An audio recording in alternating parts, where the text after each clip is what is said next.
দর্শক, সমসাময়িক বিষয় নিয়ে রাষ্ট্রীয় অতিথি ভবন যমুনায় চলছে ব্রিফিং। আমরা সরাসরি যুক্ত হব সেখানে। সম্মতিক্রমে এ ঘোষণাপত্র প্রস্তুত করা হবে এবং জাতির সামনে উপস্থাপন করা হবে। Thank you.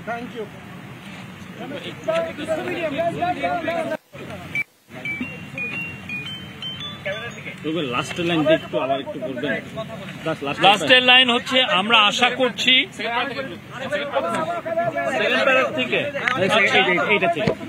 গণ অভ্যুত্থানের নেতৃত্ব দেওয়া বৈষম্য বিরোধী ছাত্র আন্দোলন সহ অংশগ্রহণকারী সকল শিক্ষার্থী, রাজনৈতিক দল ও পক্ষের মতামতের ভিত্তিতে ঘোষণাপত্রটি প্রস্তুত করা হবে। এতে জুলাই গণ অভ্যুত্থানের পরিপ্রেক্ষিত, ঐক্যের ভিত্তি ও জনগণের অভিপ্রায় ব্যক্ত হবে।